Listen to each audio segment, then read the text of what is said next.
everyone. Welcome to Confidential Conversations. I am Shannon, your host, and today I am literally ready to jump out of my seat because we have such an exceptional guest, Miss Rebecca F. Pittman, who is a woman that I think all of us want to be. I could tell you I do. Just to say that she started with business books and then went to true crime, paranormal, and then mystery, has thousands of murals painted all over the US. This woman is pretty exceptional, but I'm going to let her go into it because I'm in awe. Just reading her book, I basically was like bowing at my Kindle every night, but I don't want to take up all of the time here. Rebecca, please tell our viewers and our listeners a little bit more about you and how you're so absolutely incredible. How am I supposed to top that, Shannon? I'm ready to just be done for the year, and thank you. I've had a really eclectic background because my mother started a modeling agency. I've been on a runway since I was 5, which gave me a lot of confidence to be in front of cameras, which I'm very, very grateful for. But I started painting wall murals, and I've done 4,000 wall murals across the United States. I have some in John Denver's home and Robert Redford's office, and that was really good to me. I have more ugly clothes than nice clothes. But along the way, I started writing because there wasn't a book out there on murals, and got picked up by Simon & Schuster imprint right off the bat, which was shocking for me, but there wasn't another book on it. Wrote a couple of business books for the creative arts, but then I live only 35 minutes from the Stanley Hotel and was up there twice a month. And you probably know its history is inspiring Stephen King to write The Shining. And so I got yeah, I know. I got the owner's permission to write the book, The History and Haunting of the Stanley Hotel. And while I was there, someone said, have you heard of the Myrtle's Plantation? Then it was Limp Mansion. Then it was Lizzie Borden. And I was so flattered to be the only one that the Palace of Versailles in Paris gave permission to write about their paranormal activity. So because of Limp Mansion being in St. Louis and all of the research I did, I met a lot of wonderful people. And one of those is Patty Bath, who called me and said, have you heard of this crazy case about Pam Hupp, a serial killer here? And I went, no. And when I looked it up, I went, I have got to write about that. So I wrote about Pam Hupp, and Dateline, that's the most episodes Dateline ever did on any subject, was Pam Hupp, which spawned a TV miniseries that with Renee Zellweger called The Thing About Pam. So the book went through the roof, and I thought, all right, there will never be another story like this. And along came Alec Murdaugh, and here we are. You're not even done. Who knows where this is going to lead with this guy? This book is 703 pages, and it still grows. The story grows every day, and the trial went twice as long. And I've got a deadline for this book, and every day it was breaking news, and I'm going, no more breaking news. I have to get this finished, and it's still, as you know, whole every day. Oh my gosh. Yeah, as I was reading the book, which is exceptional, I have so many questions. It really does bring you up to almost right now. Yeah. I mean, it really is almost right now. And I'm thinking, how in the world did she get this book out? This is in real time. I have several books with Simon & Schuster, but when I started writing the History and Haunting books and the Countdown to Murder series, I wanted to do them myself. I wanted that ability to do what I wanted with them. I create all my own covers. I do the writing. I do all of it. And I have editors come in, but I like the ability to be, altruistic with it if I want to. I can name my sales for retail outlets, which they make a lot more money. And I just like the whole process, the marketing, all of it. Sometimes it's a lot to do all of it, but I wouldn't go back. I totally love this independent publishing format. And question regarding your writing, I haven't seen read the paranormal books or anything. I know you through this lovely gentleman behind me, and the book you wrote about the murders there. And from what I'm seeing, you write very factual. It's not you didn't write a book that's based on him, or there's not a whole bunch of drama added to it. You write very factual. It is as is. It's the case as it is. You do put some of your input in, meaning, your thought process, but you don't change the story at all. Is that the way the Pam Hupp Countdown to Murder about Pam? Is that written the same way? Yes. And with that one, I was able to talk directly to the prosecuting attorneys and the detectives on the case. And they were wonderful. They provided me with crime scene photos, and they would say, all right, you can print this, but you can't print this yet. And I made sure I never burn bridges, and I'm very careful with my sources, and they're very good friends of mine now. And it's important to me, Shannon. That's not just my integrity on the line. It's the integrity of the people who are kind enough to trust me and give me their stories. So yeah, that having it factual is a huge, huge thing for me. And do I insert my theories from time to time?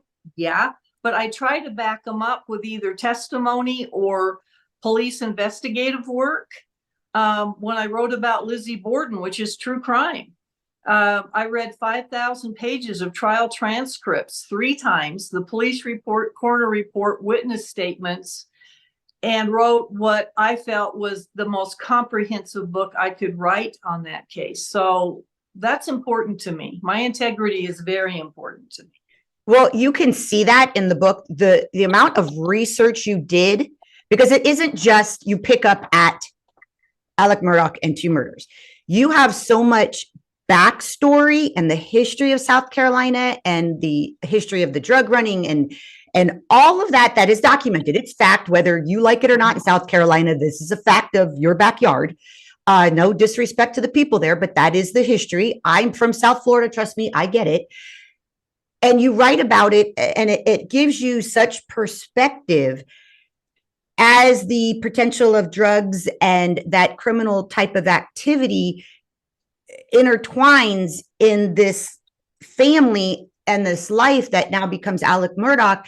You start to see how it happened. It's not just, well, how did one guy kill, his wife and son? There's so much more to it.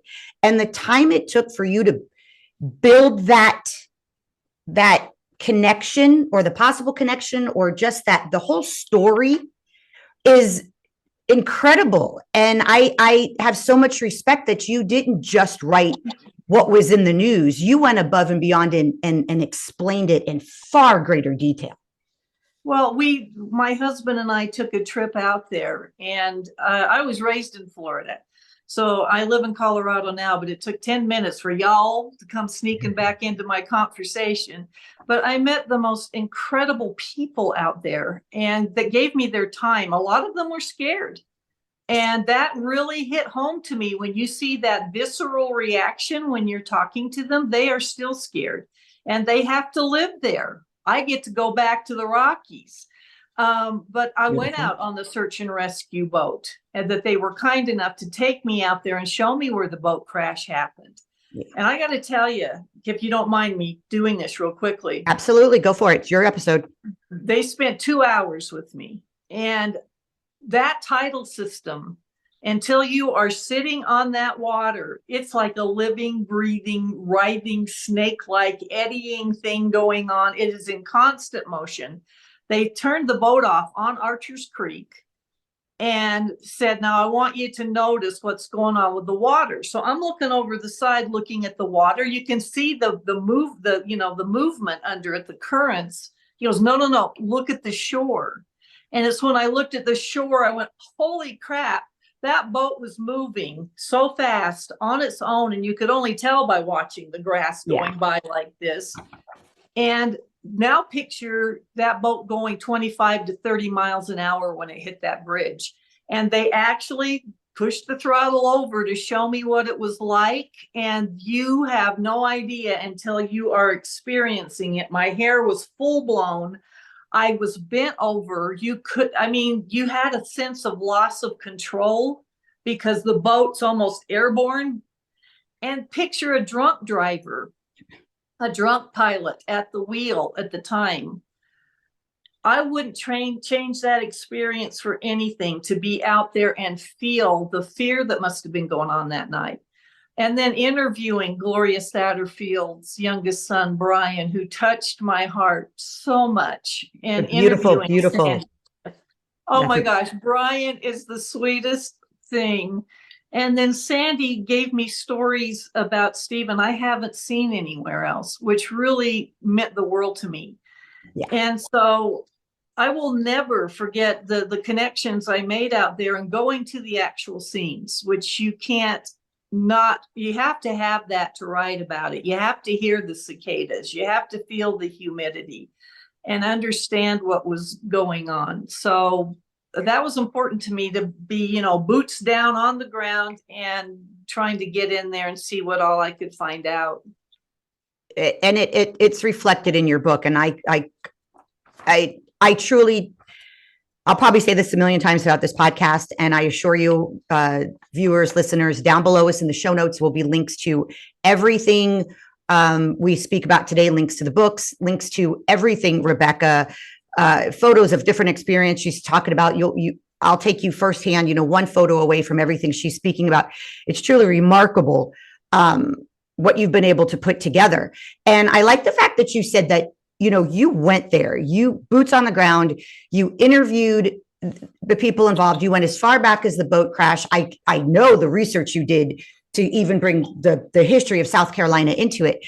So even though you didn't live in South Carolina, it definitely reflects that you did everything possible to bring South Carolina to paper and give a real story of what happened, and respect the people. You respected the cases. You respected those who have been hurt or have lost their lives due to the chaos that happens there. You are extremely respectful at all times. You show appreciation constantly through the book of those, and I will say, had the courage to speak to you, because me going back, for the reasons I went there, which we'll get into later, that fear is thick. It's thick, and you showed immense respect for those in South Carolina and what has taken place there. So you did a good thing. That means a lot to me, and it is very territorial, which I don't think that's just South Carolina. I think in any state we're a little territorial. Everybody in Colorado thinks they own the JonBenet Ramsey case, but the fear that I sensed, you and I spoke a little, knocking on doors and having them shut in your face, and it was hard to break through to some of these people. But once you did and you gained their trust, they were nice enough to say, well, let me encourage this person to talk to you. And I am so grateful for that. I don't know how far I would have gotten on my own. I had some people in the Facebook Murdaugh groups saying, you have no right to write this book. You're not from here. And I'm kind of like, oh, I don't understand. I'm sure all the books on O.J. Simpson, they weren't living right there. I have to research all the harder. And you did, and that deserves to be respected. You did research it in their backyard. You didn't just sit in another state and write a book. You did the right thing. And I came back with boiled peanuts, which was a big hit for me because I missed them so much. But no, I love the people there. And you guys are known for your hospitality. It's unequaled. I couldn't walk in any door within 2 seconds. Y'all want some sweet tea? And then, y'all want something to eat? And it's not a snack, it's a spread. They're wonderful, wonderful people in South Carolina. Yes. And I have so many friends there now, and I'm so grateful for them. But I appreciate all the accolades. Thank you. Thank you. But it's a hard case. It's, in many ways, it's hard to write about these things. These people are still suffering. And I never forget that. I never forget I'm writing about a loved one someone lost. And that weighs on me. I'm wanting to tell all the facts in the case, but I'm also cognizant of the fact that they're probably going to read the book. In fact, all of them, everyone in the book got a chance to read their interviews and edit and do whatever they wanted before it went in the book. I wanted everybody happy. So that's where we are. So now, of course, I'm reading it, and my husband's telling me, okay, we've got to go to bed now, because I couldn't put it down. I have to tell you, it's right here, my Kindle. Couldn't put it down. Woke up in the morning. It's the first thing I thought of, had to dive back into it. And again, because you wrote it in almost real time, a lot of this, I feel like, just happened yesterday. And anybody watching the trial, it is, you document it, you have timelines. It's just so informative. And throughout it, as we're learning and we're hearing things, and of course, how it's progressed since then, on occasion here and there, it's not overly, you're not like down our throats with it, but you do think, okay, your theory, could Alec have done it? Could have he had help? What about this? What about that? You ask really good questions of yourself. And is he really guilty? Is he not guilty?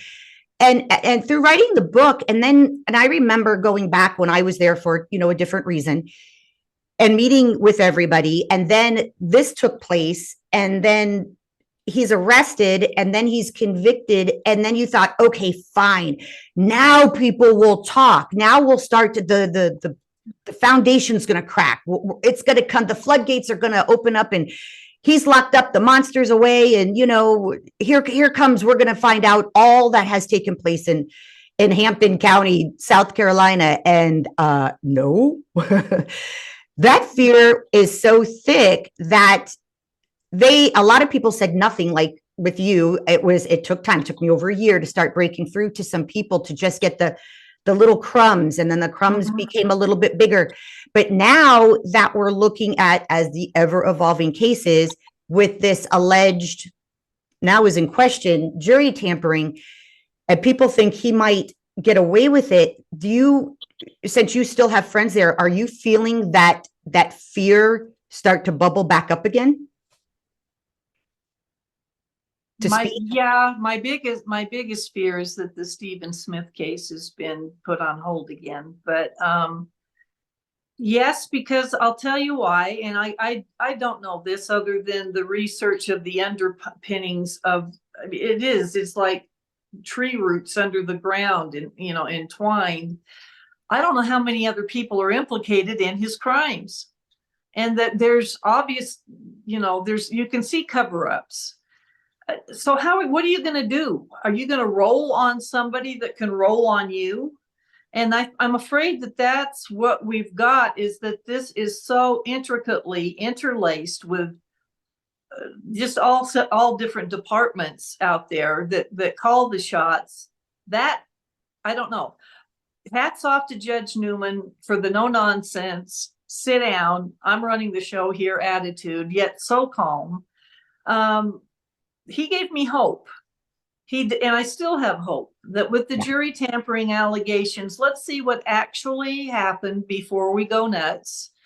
And he's probably the only one that I've really seen that I trust and feel hopeful that the right thing's going to happen.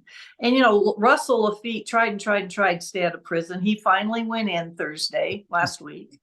And Corey's in prison. So we're starting to, and Alex, and I don't think Alex thought he would ever see jail time. I think he thought, I've schmoozed this forever. I've got judges and law enforcement and everything else in my back pocket. All I got to do is get up there and cry and have snot running from my nose in front of the jury, and they're going to buy it. And they didn't. So I think this is a huge shock to everybody. And that it only took them 3 hours to come back with the verdict. I'd already walked away. I was cleaning up my notes. I thought, they'll be at this till tomorrow. I walked back through the room and they're back. I went, what? Yeah. And that's it. When they came back so quick like that, you still go, did they not believe anything? Yeah. Or did they just believe it all? It still wasn't, wow, they came back so fast, he's guilty. You just didn't know. You didn't know. My stomach was in a knot.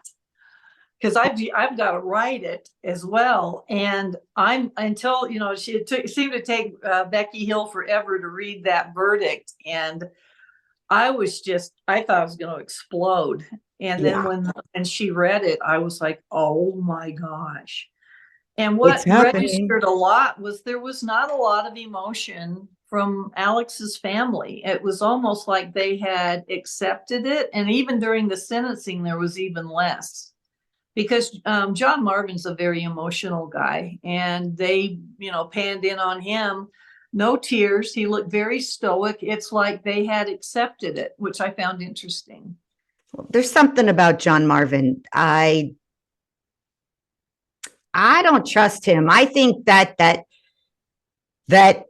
little boy demeanor, that quietness, that gentlemanly like way, I don't believe it. I have a hard think time he's dipped his trusting toe into anybody. way more than is known. We'll never know all of it, No, Shannon. no, we won't. We won't. We won't. And to see the fear with Blanca and Shelley Smith, who was Miss Libby's caregiver, the fear, they were trembling on that stand to have to say he asked them to lie for him. Yeah. Oh my gosh, my heart went out to them. And it's testimony like that, and the different thing, it's on record now.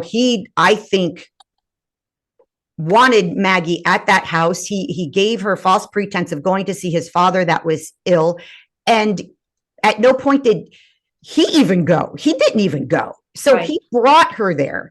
He lied to her to get her there. He wanted her there under false pretenses. It's not as if they were going to go see his father and she decided she didn't want to go, so she stayed at the house. He didn't even go. So the whole premise of why I need you here never even took place.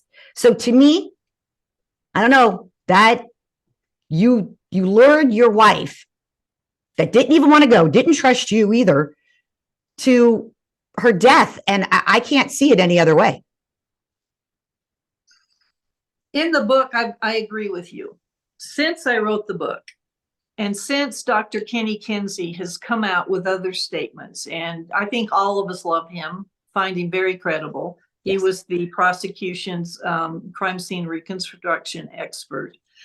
Two things he said I cannot get out of my mind, and these are statements he's made since the trial ended, was that the scene looked spontaneous.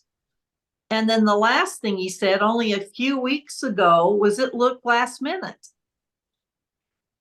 And I'm thinking that's the exact opposite of planned, spontaneous and last minute. So I started looking at what actually happened that day. And it starts, obviously, I think, at the office when Jeannie Seckinger confronts him and time's up. Where's the money? Where's the fees? He gets a call, which we hear Barbara Mixon on the stand say she told him to come help with his mother, and they didn't buy that. I thought it was Randy that called him. And I think that that point they said, it's not cancer, it's pneumonia. Yeah. But Alex used it to get out of the meeting. And I think that's why he didn't go to the hospital.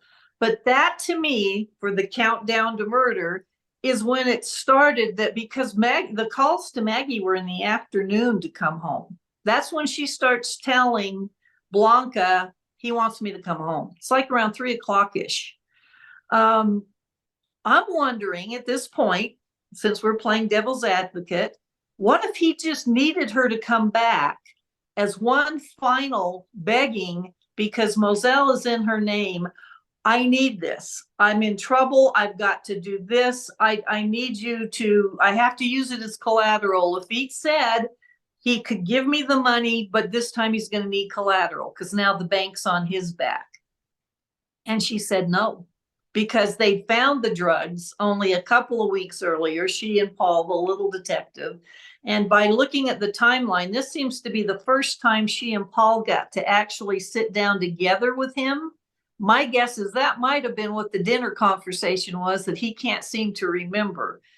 And I think he tried one more time to get her to work with him and sign over Moselle to him or her put it up. And she said no.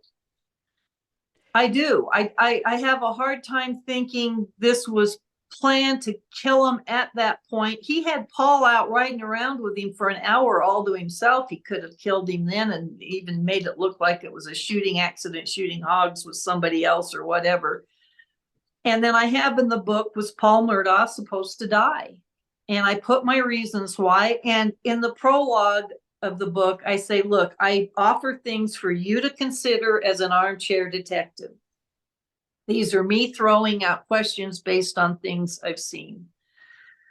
And I'm just going to wrap this up succinctly by saying, and even some of the experts that have weighed in on this have said a vigilante, somebody else with the purpose to kill those two people, this crime scene is a mess. Paul is shot twice in the most awkward angles imaginable. Anybody that has an AR-15 is just going to go pop, one to the head, Paul's dead. Maggie, pop, one to the head, she's dead. Maggie's first shot's to her thigh, and another one goes into the chest that doesn't kill her. Then another one, she finally drops to the ground, and those two shots at the end are the ones that take care of her. But I mentioned in the book, if you look at the diagram that was made by SLED, and they have the markers for all of the casings, number 13 is a bullet strike into the gravel right outside the feed room. Nobody talked about it in the whole trial. Their bullet fragments are still in the ground. It's right outside the feed room. What happened with that shot? Another shot goes sailing through the hangar over by the tire impressions. Another one goes into the quail pen. Another one goes into the doghouse, even though I think two of those exited through her body and went into the little dog pen. And this crime scene's a chaotic mess. And I think Kenny Kinsey understood that and said, this is spontaneous and this was last minute. And I think something went horribly wrong. And I do think there was a struggle. I think something happened outside that feed room. Paul picked up his shotgun. And if it's leaning against the wall, you pick it up by the barrel first and then pull the butt up. I don't think you got a chance to pull the butt up. I think whoever shot him grabbed it to take it from him. It went off, skittered across his chest, under his arm, and out the window. Meanwhile, something else is going on still outside the feed room, and Paul has time to walk clear to the door. Is a vigilante going to just give him time to walk to the door? By then, I think Maggie had come running and had grabbed Alex because she heard the shot, and her DNA is all over the front and back of that freshly laundered white t-shirt. And I think at that point, she's trying to take the shotgun from him. It's pulled down and it goes off. And that's why it's at such a low angle. Now all of the fireworks go off. She's trying to get the assault rifle. It shoots into the gravel. It shoots that way. It shoots into her thigh. It was only 2 to 3 feet from her when it shot. That whole thing to me looks like a chaotic thing that went wrong. And I don't know. He may have deliberately gotten her there to kill her, but I have to wonder if he didn't take one last try to get the money. Everything he did was to get the money and postpone things. All along with all the insurance fraud cases, I just need a little here and that'll hold them off for now. Oops, I need some more here and that'll hold them off. That was his MO, was to postpone things knowing he could get some more money and cover it up. But murder is, I don't know. And I just never believed he could kill his own son. I just have a really hard time with that. You have brought up extremely valid points. I could see it play out in my mind. Now I'll give you my what I think. And again, what I say here, I can only go off of what people have told me. This is my opinion. I'll use initials or nicknames if at all possible. Again, this is just a theory. I have no fact behind it. Paul, like you said, was a little detective.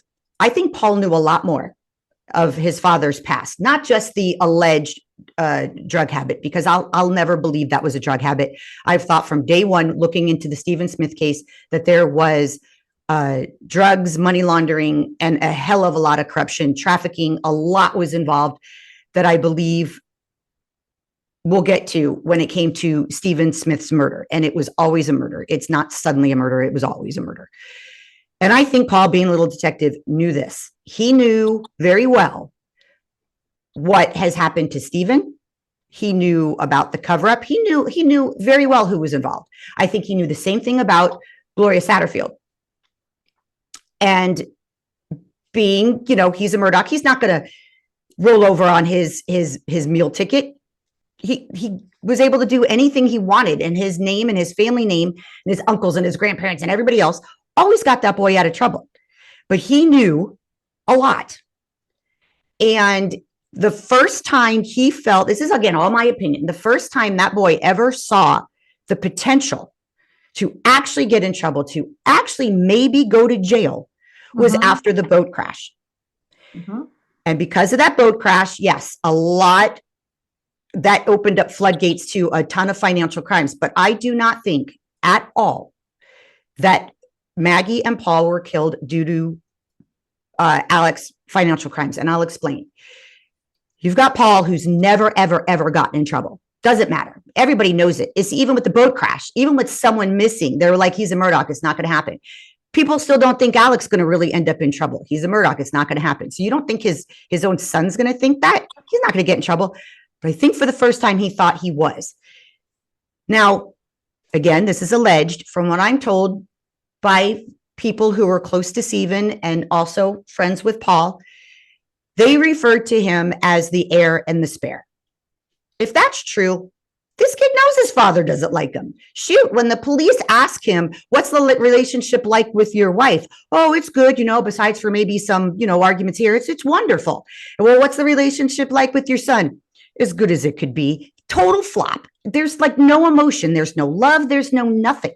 He only speaks highly of Paul when he's trying to get his ass out of it, not to be accused of his murder. So then you've got Paul, who's finally scared for the first time. He's got a hearing just days away. If you know your father doesn't even like you, and you've got something huge in your back pocket, you've got information that is really powerful, and it would take something extremely powerful to keep his butt out of jail for driving drunk and killing Mallory Beach. It's got to be significant. And I think it could have been any one of the three or all of the three. He was going to give up his dad. I think he was going to roll over on his father. He was going to use his golden ticket to stay out of jail, either talk about Stephen Smith, talk about Gloria Satterfield, talk about the drugs and the money laundering. Any one of them or all three have incredible weight. And he was going to roll over on his father. Now, again, everything I've heard from people I've spoken to in South Carolina that were close to Stephen and the Murdaugh boys said that his only ally that he truly talked to was his mother, was Maggie. So if he let Maggie know, he let his mother know, I'm doing this. I'm not going to jail. He's a son of a bitch, and I'm not going to jail anymore. I'm keeping my butt out of jail. He doesn't care about me. It doesn't matter. So I'm going to tell the truth. So Paul and Maggie being so close, there's no way Maggie didn't know that. There's no way. Maggie didn't even like Alec. She wasn't even living there anymore. But for the facade and for, the way they lived in South Carolina, she played the role. But she already moved out. He never told that. He kept that. He wanted to make it a big, happy family. And it was a blatant lie. So I think he was going to roll over. I think Alec got wind of it somehow because he's connected to everything. And he had to kill them both. And he had to kill them both before that hearing. Now, when you say the crime scene was sloppy, I think it was going to happen. I just don't think it happened that exact time in that exact second. Maybe not, but it was planned and it was going to happen. And I do believe it was going to happen that night. Now, again, this is just all my assumption. I think he killed them both because when you need to wipe it clean, you need to wipe it clean. If he had just, like you said, if they were out riding around and Paul got shot on accident out there, don't forget, Maggie might have known he was rolling over on his dad. And now all of a sudden, Paul's shot in a field. No, Maggie's going to hop in the car and go get this. She's not going to run out to some field. She's going to realize he knows. And she's going to go get help. She's going to call the police. He may never get to Maggie. If he doesn't get to Maggie, she's going to sing and say what her son was going to do. And she thinks he was killed because he was going to roll over on his father. So you had to wipe the scene clean. You not only had to kill them both, you had to kill them both at the same time. That's why they were both killed. No because if he problem. killed Paul, Maggie would have sang. If he killed Maggie for knowing, Paul would have sang. They both had to go, and they had to go at the same time. He had to wipe it clean. He could not let the truth, that golden ticket Paul was going to expose at that hearing, he couldn't let it out. That's what he was hiding.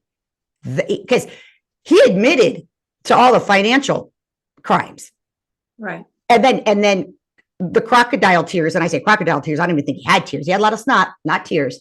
He admitted to that. He didn't want a murderer for that family name, as much as there's bodies buried all over South Carolina, and I feel that are tied with that family. He didn't want that. And that's what he was protecting. And I think there was a certain person in particular that was possibly, just as Maggie was lured to Moselle, I believe Paul was, under the false pretext of, I need a video of my dog. We all know who asked him to do the video. He was asked to go there, asked to go to the kennels to get this video of a dog's tail because it was injured and the vet wanted the video. He gets the video. He does exactly what he was maybe lured there to do by a certain friend of his. But even after he sends the video, no, stay. I need a still photo. Not only did he get him there, he kept him there. So now you've got Maggie lured to Moselle under false pretenses of seeing his father. You've got Paul lured to Moselle to get a video that wasn't good enough, and he has to stay to get a still photo of a tail. Tails wag. Give me a break. And what if the person who lured Paul to do that video was involved in Stephen Smith's murder? What if he's the link? What if he knew from Alec, you need to help me with this. That boy is going to roll over on us. I'm going down. You're going down. All your friends are going down. Everybody's doing prison time. He's about to sell you out.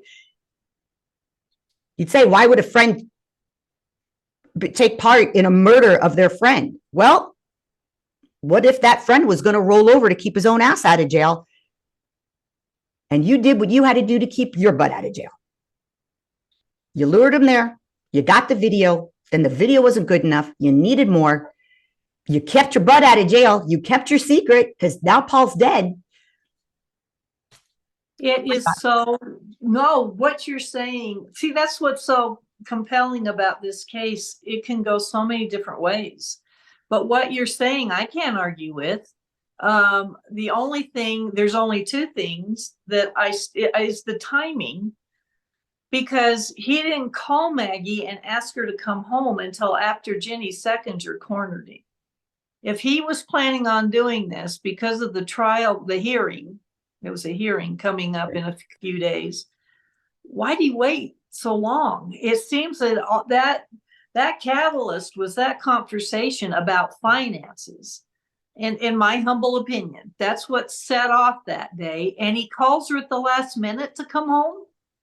He calls her at the last minute, but his own words were, whoever did this planned it for a long time. Yeah, but just because that's the day it happened does not mean he did not know very well what he was going to do. He might have known he was calling Maggie to the house that night before everything started falling. The house of cards was crumbling at work at the law firm. He might have known it was happening tonight, and then things got a little chaotic, but it had to happen. This was his night. No one else was there. No one was there. He didn't have to answer to anybody else. So flip-flop it. Maybe the murder was already in play, but then all this chaos happens at work that he was not expecting. And now things are a little crazy. Yeah. Flip-flop it. I don't have any argument with that, Shannon. I mean, because I'm afraid we're not ever going to know. But the other thing is that Jim Griffin, he and Dick were also representing Paul, and I think another attorney for the boat crash case. Jim Griffin said something I agree with. He said he felt that that case was defensible. And after reading all of the reports from the boat crash case, they probably could have convinced a jury of reasonable doubt. Even Morgan, when they asked each of the people on the boat to draw who was standing where, Morgan drew Connor behind the wheel driving. And all of them said, I don't know. Even Anthony said, I don't know. I think it was defensible, which means why would Paul have to die? I mean, I don't know. I realized that was the hearing that, Tinsley was pressing for him to release his financial statement. So yeah, that was a big deal. But I don't know.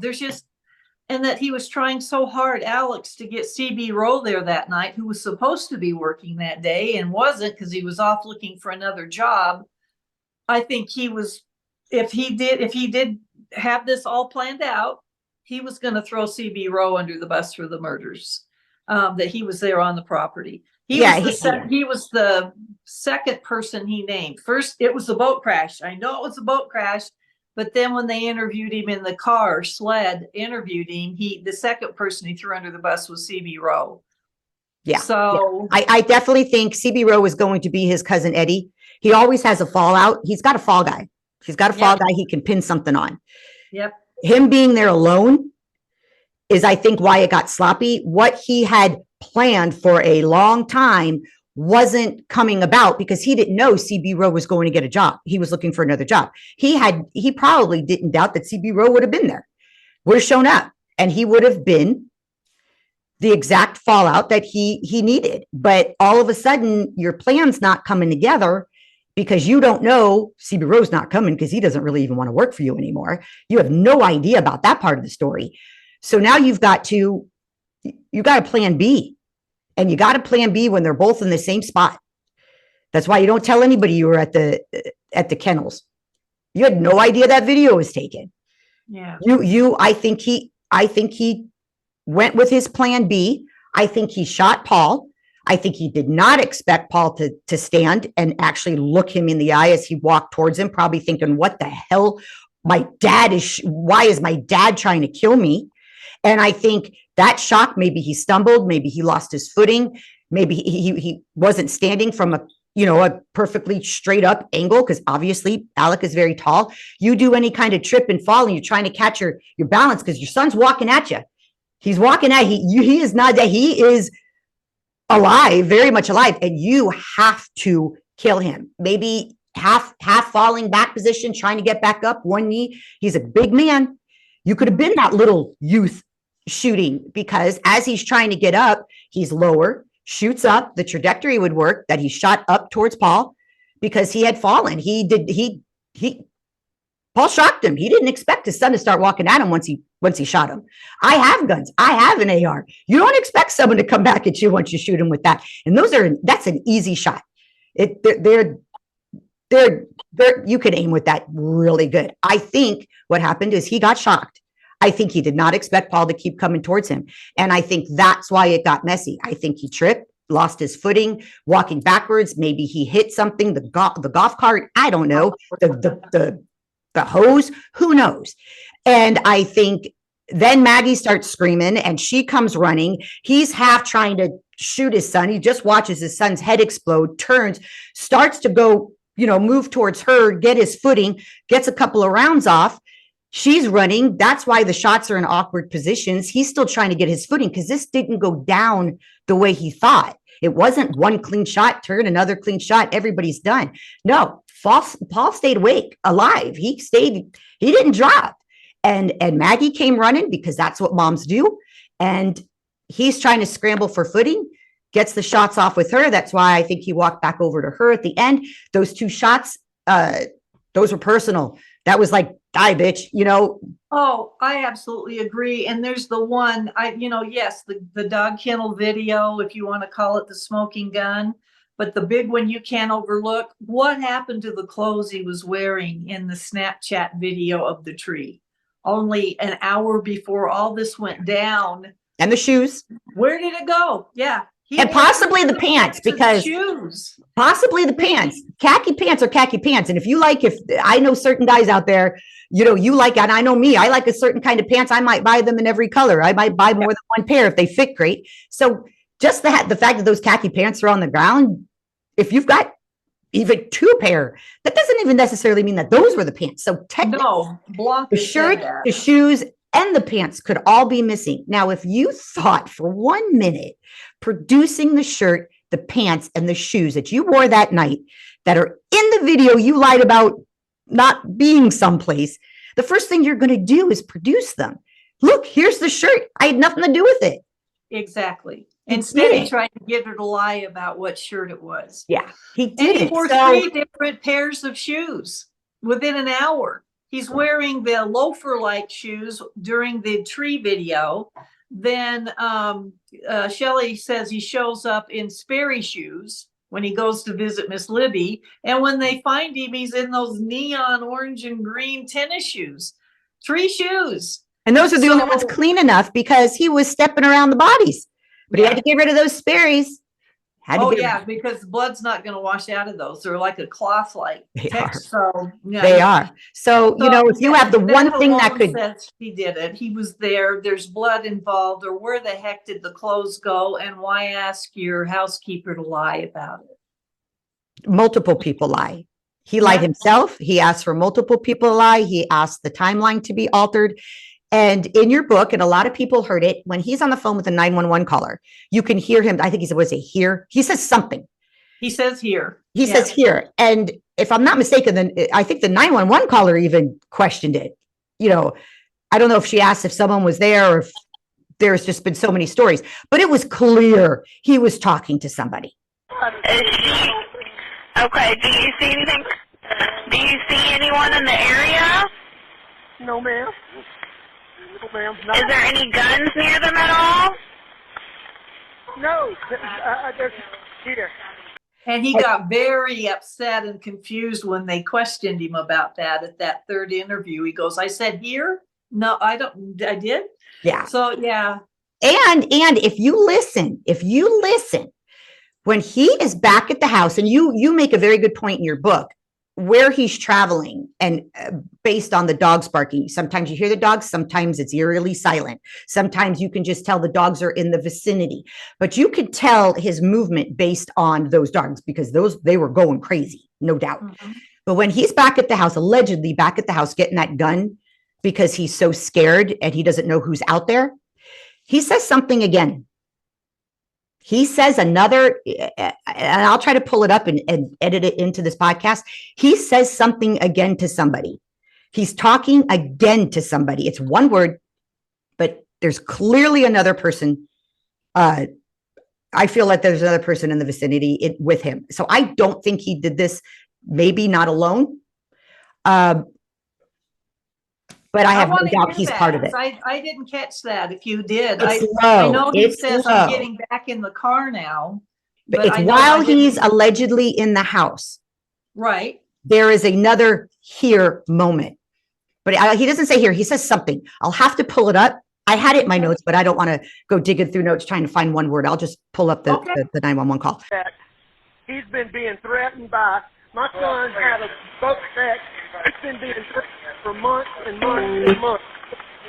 He's been hit several times, and he should finally quit. Do you know who was threatening your son? It's too many people. Just over the phone. 1 second. But that's what I'm saying. What if somebody who was going to go down for a murder that happened to Stephen Smith, that they were there, maybe they did it. You'd want to make sure you wipe the scene clean. You don't want to go to jail. You kept that secret for a darn good long time. And Stephen, his death has gone unsolved because of who was involved and the deep, deep cover up. Back in those days, as much as the Murdaughs rule now, It was even stronger then. The drugs were stronger. It was so much more everything. Everybody was involved. I believe the police officers got paid off. I believe everybody got a cut of everything. Let the drugs come in, give me a cut. I believe the corruption goes all the way up the ladder. That's why nothing's getting solved, because no one's going to destroy their legacy, their family's legacy. Admitting to this, it's just not going to happen. The souls are dark in South Carolina with the people involved in this. And I think that's why it's gone unsolved. I think a lot of the drug running ties to a lot of people. I mean, that's not uncommon to have law enforcement have a little bit of dirt on their hands, and the money was a lot of money coming in. And I think we are still going to find out more and more and more about the drug dealing. But that's the thing. That's what I said before. How do you roll on somebody that can turn around and roll over on you? Yeah. And if what happened is true, Paul was going to roll over on his dad and he got slaughtered. There's no reason to even question the fear in South Carolina. If he's capable of blowing his wife and child, blowing holes in them, who's safe? Yeah, no, I don't, and everybody's covering their butt, which is another hard thing. So the cover up is so layered and goes so deep. I don't think even Stephen Smith's death, even more so, in my opinion. It's tragic. And there's times I wonder, will there ever be answers for this? I don't want to deviate from what we were talking about with Maggie and Paul, but with Stephen, when they called the grand jury, I was so hopeful. And then Eric Bland, I think we're going to have answers by Labor Day. Well, that was a month ago. So I don't know. Yeah. I'm nervous. And I think it's because of the people involved in Stephen's murder. That's why it was even covered up. To say this was a hate crime because he chose that lifestyle, it was an easy sell. Sure. Put him in the middle of the road. I am 100% certain they expected someone else to hit him, and all evidence would be gone and it would just be a clear hit and run. That didn't happen.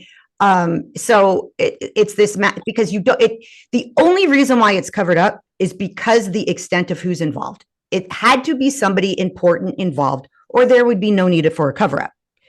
And you have this boy that they think at the time was shot and dead and left for dead in the middle of the road. And going through the crime scene photos, that boy died right then and there on that road. He was not killed someplace else and then dropped there. He was alive. To what extent, I do not know. He was alive when he was either dropped, laid there, forced there, whatever it is, he was still breathing. Crime scene photos, the blood spatter on him shows absolute signs of life. How alive? Maybe we'll never know, but he was definitely breathing. He took his last breath right there on San Diego Road, eyes wide open. Yeah. So you've got SLED and investigators knowing that this boy, they think it's a gun. This is a homicide. And they find his car and they don't dust it. There's a cap taken out. His gas cap, that didn't look staged. I don't know what does. His gas cap is left open. You don't dust it to see who did it? Yeah. Maybe it's because you already knew. Yeah. You can't dust it. There's so much right in the 911 call came in at 3 o'clock, just several minutes short of 4 a.m. By 4:07, can I quote this? This is from the Mate report. Yeah. Hampton County Sheriff's Office, Officer Michael Bridges is the first to respond to the scene. This is only 7 minutes after the 911 call. It is with this initial report that the mystery already begins. His arrival time varies, and his dash cam video and audio goes missing. This is the first officer on the scene. What did that cam show? What audio was there that had to go missing? But here's the beauty of it. So this is 4:07 a.m. That's in the report. Listen to this. At 6:12 a.m. in the report, Only 2 hours after Hampton County Sheriff's Office, Michael Bridges arrived on the scene. Theories are clashing on what happened to this young man. So they've got several different versions of what time he's showing up. And then Brittany Burke and James Talon III arrive on the scene from SLED. And then it just all starts going nuts. But what happened to his, what was the body in a different position? Was it wearing different clothes, which you and I have been discussing? Singleton's report. Why is it missing? He has Singleton's report when walks onto that scene has Stephen Smith in a white polo. That's really, you have every bit of that scene as everybody else's report, but you put him in a white polo. That's a lot different than a black athletic shirt. And no one questions it. There's no amended report. There's nothing. It's never fixed. I think it was overlooked. That could be the reason why a lot of evidence maybe was missing. But where'd the white polo go? Where does everything go that was either written about or should be available? Like you say, the dash cam, the body cam, the white polo that Singleton puts him in. It's almost, you know what's going to happen here? Paul got scared enough of doing real jail time and he was ready to roll. No one's been scared enough to talk yet because no one's been caught doing anything. No one is actually seeing jail time that says, wait a second, I've covered for you, but I'm not going down. I'm not going down alone. Right now, everybody's getting away with it because they're all covering it up. But the second something happens, maybe someone gets in trouble, does something stupid, who knows what's in their future. But the second they have to cover their own butt, foundation's going to crack. And that's what we need to wait for. Someone to get in enough trouble that they use this as their get out of jail free ticket, their golden ticket to stay alive and out of prison. But it just hasn't happened yet. Because why else? Why else would you keep it so covered up? Why? It's almost like, okay, you didn't see the dash cam or the body cam footage or the audio or anything else when he first showed up, because you can't, if there is no evidence to see, you don't have to defend it. You could say whatever you want. It's not there. That's why I think they didn't dust the car. They say they thought his engine was tampered with. It wasn't dusted. He ran out of gas. Well, we both know he didn't run. He had enough gas to get home. They drove the car, for God's sakes. Stephen did not run out of gas, and that's an absolute fact.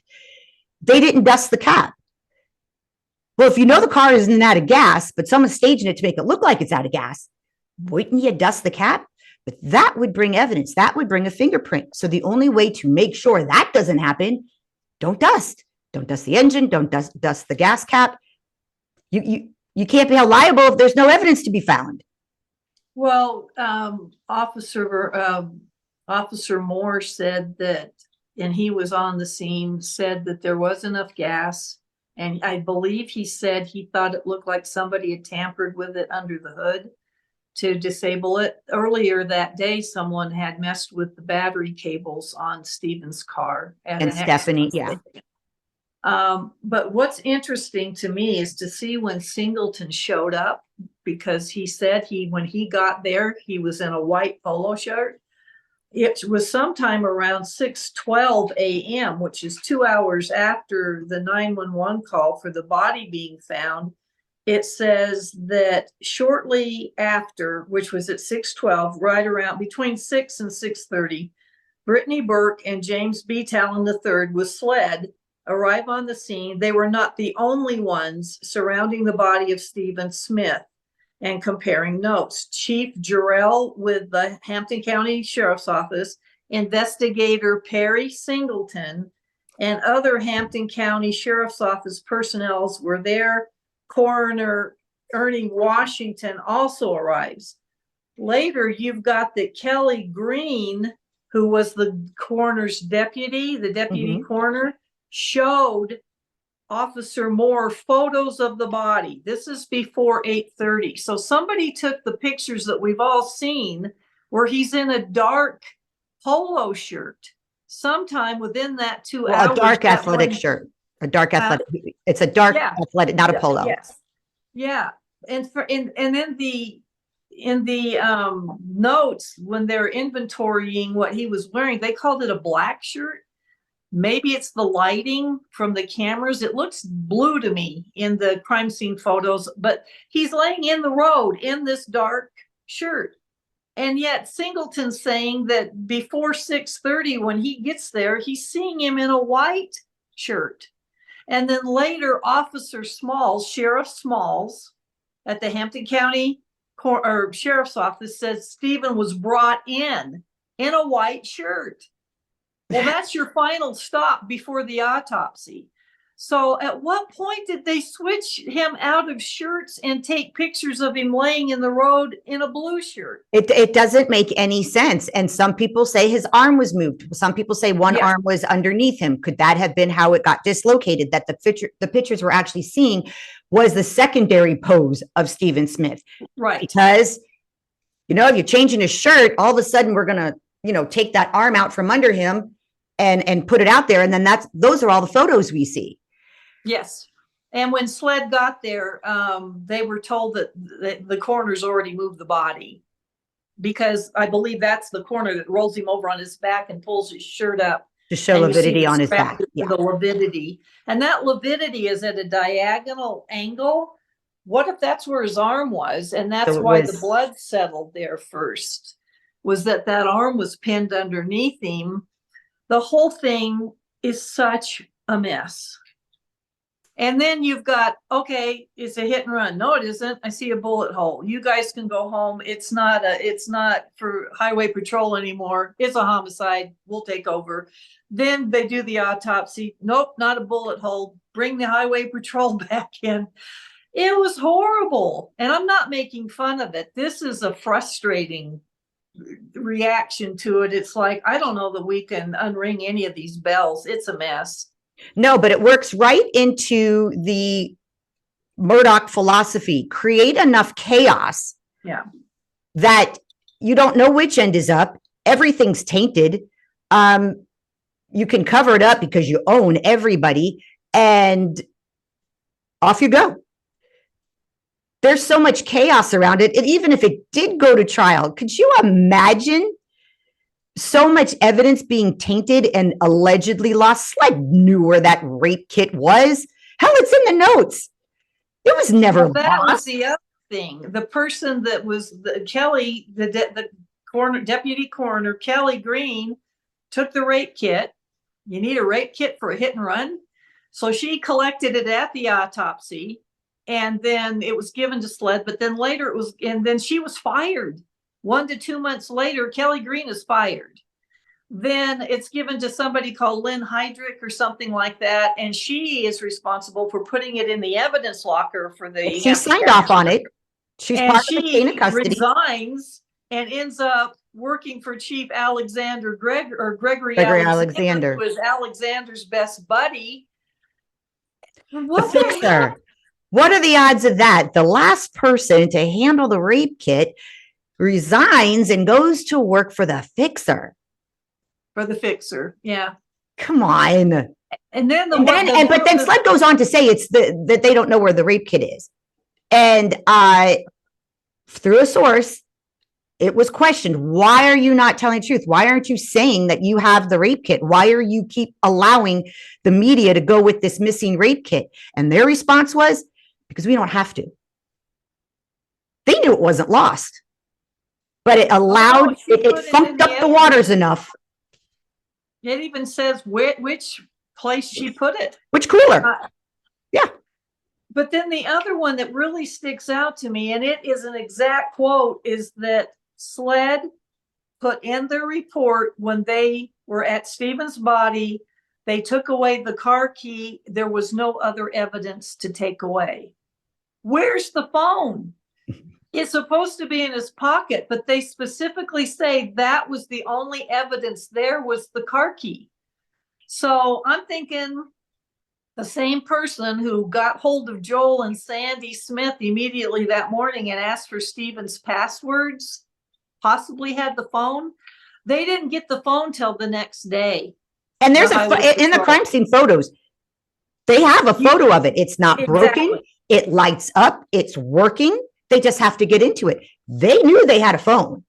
Yeah, but when did they get the phone is my point. They didn't take those pictures of his clothing that were in a bag at the funeral until later, until the next day or so. It appears, and I'll look again, it appears in the crime scene photo. I believe it's a purple glove holding it. It's over Exactly. I'll have to look at the background to see if it's actually taken right there at the crime scene, because it looks like his body is in the background, which means it's not at the funeral home. It's not at the autopsy. It's there, but I'll take a look at that. But again, it's a clear shot of the when phone. were the pictures taken? And could someone have taken that phone already, tried to access it, given it back? The body was there until 9:30. Yeah. That's when they removed it from the road. That's a long time. That's 5.5 hours. Plus the first responder, the rest of them didn't show up for another hour and a half. That's a long time for the Hampton County Sheriff's Office to have full access to that body before anybody else shows up. So yeah. I don't know. I'm just saying, why didn't SLED, they were late to the game. Why didn't they see a phone? And I have a question, and this was one of Sandy Smith's statements. She said, and it's in the police report, the mate report, all of you can look at it. There is a gentleman that Sandy actually says this statement. There is a specific gentleman by a specific name that told her, yes, he saw Mark. We all know Mark, the gentleman, the older gentleman that was saying he was Stephen's boyfriend, who I think is very misunderstood. I don't think he's a bad guy. He saw Mark speeding away from the crime scene. But no one asked this guy, why were you there? Why were you at this crime scene that you saw someone else speeding away from it and you were so certain of who this guy was? First of all, how do you know who Mark is? That doesn't even make sense. And then you go and tell Miss Sandy that you see Mark speeding away from the crime scene. Miss Sandy lets the police know she's got this person who saw Mark speeding away from the crime scene, but they don't ever question him. Why were you there? I only heard that they saw him later hanging around the crime scene the next day. No, I believe that was either Patrick or Sean that they said went back because he hit something. It was Mark.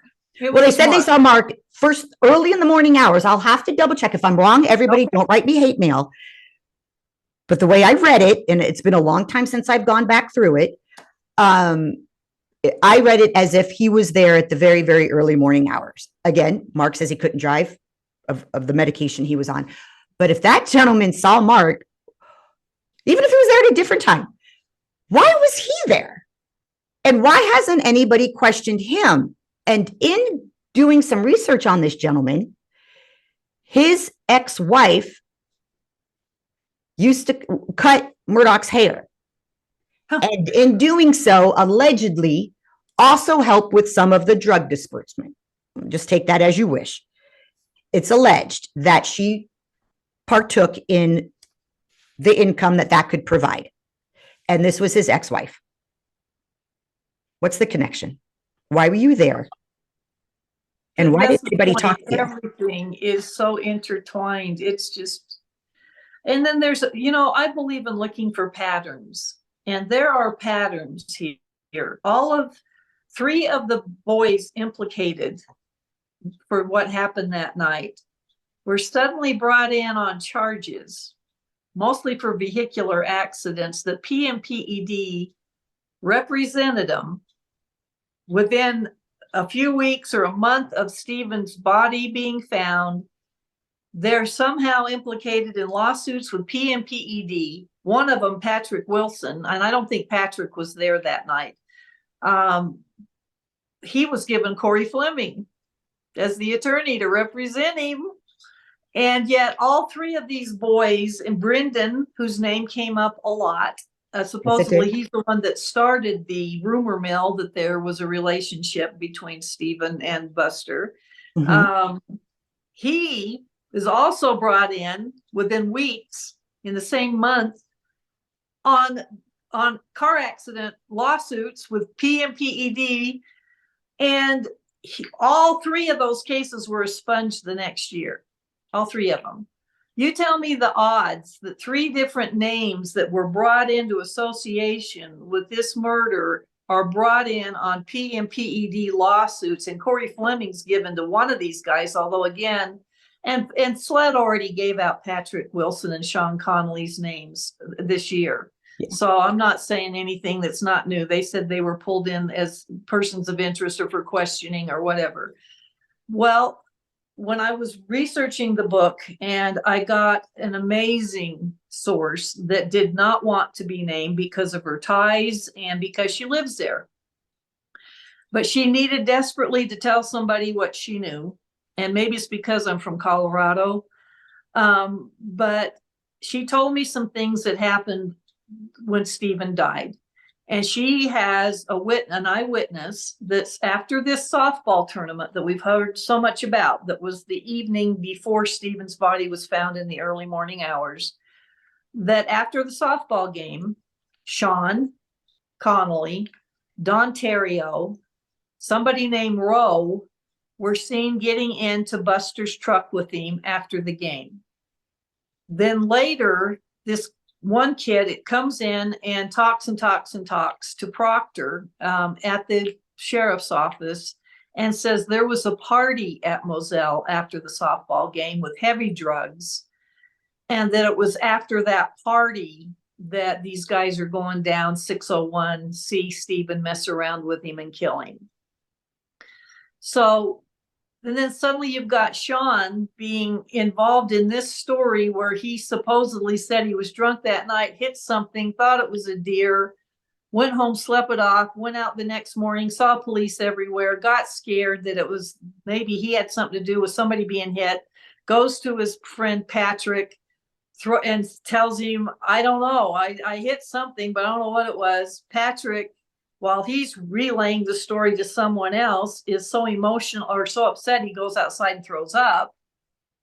Then this person tells someone else, and the whole thing at the bottom of Duncan's report said Randy Murdaugh said for them to call all of that in to the police department.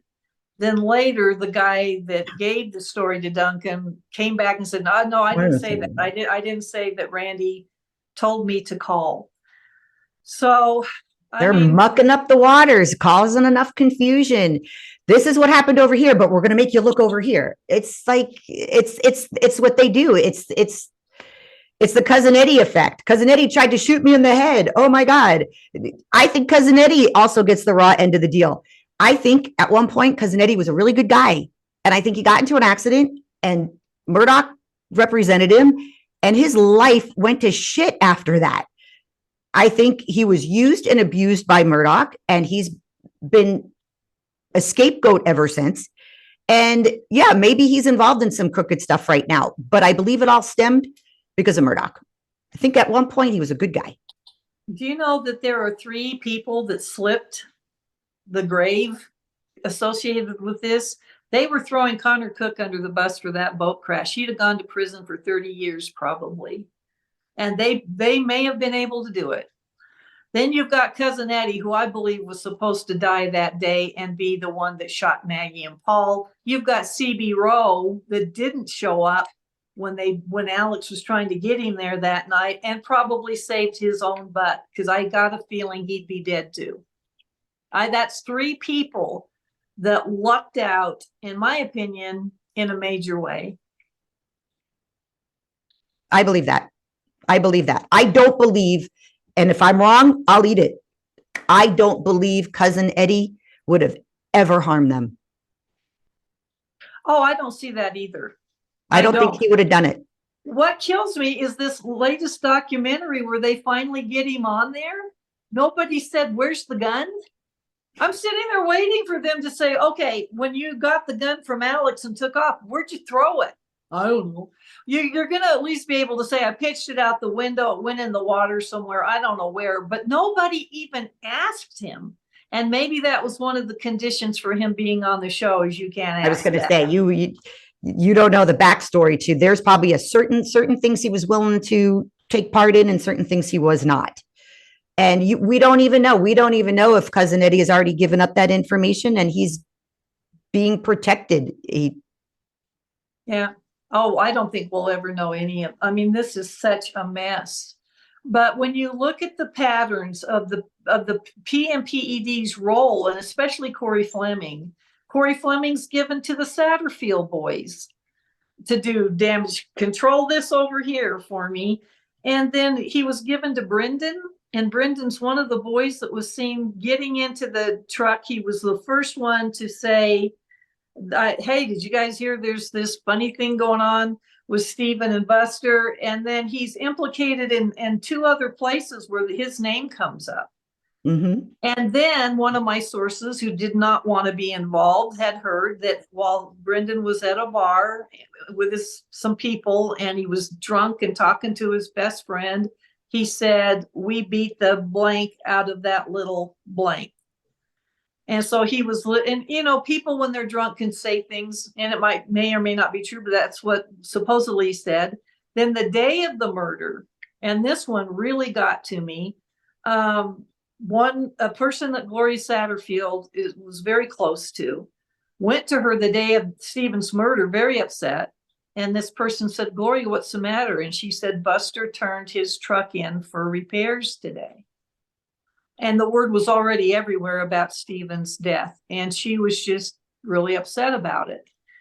So that, and then that day on Facebook, and a lot of people saw it, Paul Murdaugh put up a post that said, we took care of our problem.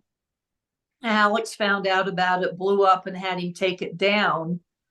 But that's a really strong sentence to me. We took care of our problem. Yeah. And if I've said it once, I've said it a million times, and I've heard so many people tell me I'm crazy. It's too far fetched. There's not a chance. People didn't even know there was drugs involved with the Murdaughs at the beginning. That to me was more than obvious.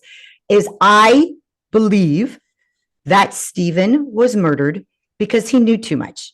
He was involved with people who did a lot of sketchy things. Let's not even talk about the trafficking part. Everybody's aware of what he did.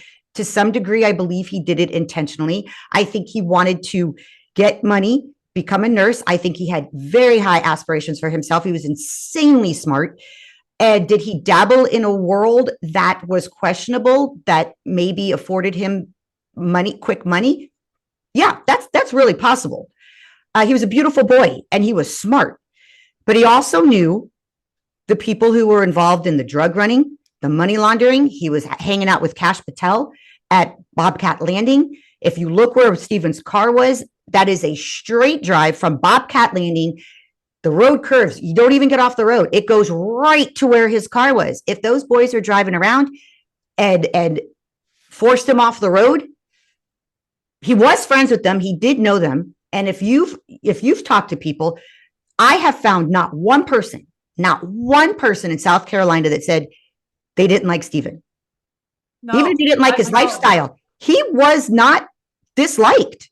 He was a good kid. He was an athletic trainer to the jocks. They even liked him. No one said he helped Buster anything with his homework. He tutored him. Yeah, he was a good kid. So to say he was murdered because of his lifestyle or some person that maybe he had relations with sees him randomly on a road, that's just, no, that to me is a little too far-fetched. I think he knew too much, maybe was getting a little angry that the relationship he was in was being denied him. Maybe he spat off something one night and people went, uh-oh, that's a loose cannon. And if you're running as many drugs as Alex running, and he was running even more back then, there's big wigs. Gotta wipe that scene clean. Get rid of that. He is a threat to this program. He's a threat to all this money. And don't forget, if you are going to get, you think that person, and I'm not saying he would or wouldn't have, but if you thought that person was going to sell you out, whether you do not want anybody in the community to know that you have a gay lifestyle with Stephen, and because you don't want to ruin your family name, or you're trying to shut him up because he knows about the drugs and the money laundering and everything else, there's a hefty price to be paid, because don't forget, there's a lot of people taking a cut to let all that stuff come in. So you, by speaking, ruin a lot of income for a lot of people. And That is a really good reason to take someone out. If they even thought his emotions were going to get the best of him and the truth was going to be exposed. Again, they do like 3 layers to every murder to make sure all the smoke and mirrors, you can't figure it out. That's why Stevens is, I think it's because of what he knew. And he was too damn smart not to figure out who he was with and what they were involved in. Again, I think Stephen Smith was an incredibly smart boy. I think he could have been an incredible doctor. I think his heart has always been in the right place. When I say who he was affiliated with, these are the people he hung out with. At no point will I ever say I thought he was doing it or involved in it. I simply say the crowd he was running with was very corrupt. I don't disagree with that. But there were so many people that talked to me, and one of the sources said there was an argument between Stephen and Buster. Buster had a bunch of his friends around him. Stephen had his friends around him in the parking lot outside of a restaurant in Hampton, either that morning or the day before. And it was a really heated argument that the waitresses could hear it through the window. I wondered if at this point, Stephen was bragging about this, prominent person that he was having a relationship with, if maybe he just wasn't as discreet as he should have been about it. Because if you look at the timing of Brendan running around and starting this affair rumor, this relationship rumor, it was right after Stephen died. If Brendan was there, maybe he saw something that shocked everybody. Maybe Stephen touched somebody inappropriately or said something. Or looked at him and wait a minute, I thought we were going on a fishing trip. And the other guy's like, no, I don't know what you're talking about. Don't say that. Don't tell anybody. Yeah. Yeah. And he gets upset and it goes from there. And if these guys are already doing drugs or alcohol infused, it wouldn't take very much. But the other thing that was huge to me was part of the new evidence I got was that where you see Stephen's car in the crime scene photos, right behind it, you can see the railings of a fence that goes around the parameter of the property right there. It's a kind of a hunting property like Moselle. The morning of the murder, the gate to that property was smashed in. And it was just right less than a quarter of a mile from Stephen's car where the dirt road turns. And if you turn right there, there's the gate. It was smashed in. There are deer cameras sitting there. The next day, Jimmy McMillan, who is Sean Conley's grandfather, gets a call from the owner of the hunting property saying, "You owe me a gate." How would you know? Yeah. Why would I owe you a gate? And the theory is that the deer cam picked up something, so saw Sean possibly. I've always thought there were 2 vehicles involved. This same person also that morning at 5:30, before the police ever found the car, they didn't find the car till 9:20, is coming along and his headlights hit it. See the car, and first thing he thought is, wow, it's way over off the road, like somebody sideswiped it. Then he sees the tire tracks in the dew sweep up next to the car and out onto the road. And they drew me a map that's in the book. The map of where the gate is in the book.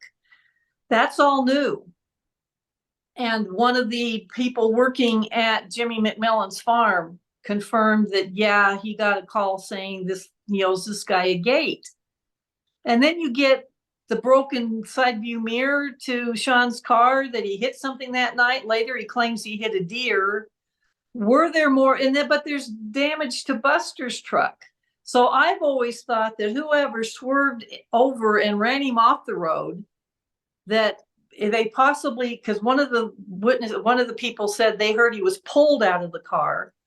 One of my friends said, what if that's how he got his shoulder dislocated, as he was clinging to the steering wheel, which would have been his right arm. But he gets away, climbs that fence, and is running through the property, and the other one takes off to head him off and crashes through the gate.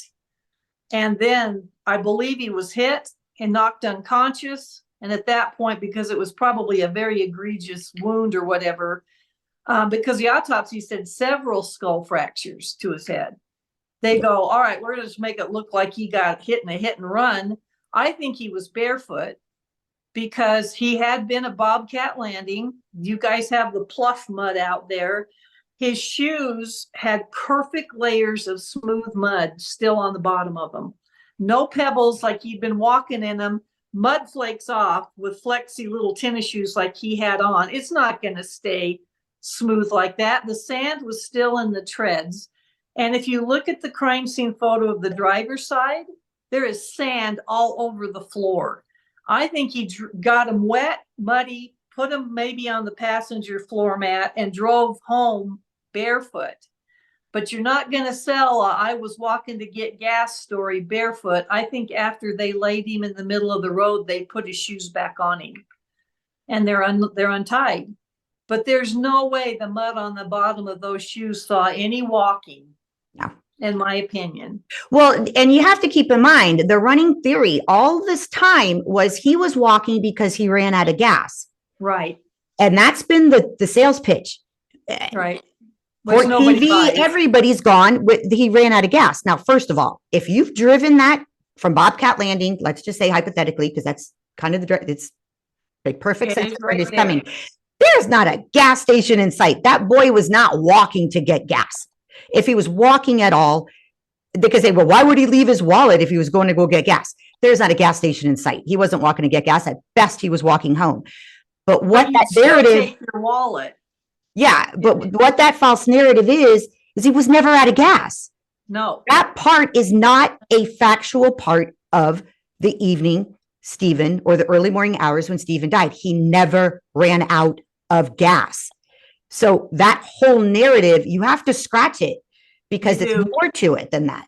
And he wouldn't have been walking in the middle of the road. Stephanie, Sandy, everybody said that. And it is so dark out there and you can see headlights and hear things a mile away. He'd have jumped into the woods, according to his family. He wouldn't have been standing there waiting to get hit by a side view mirror.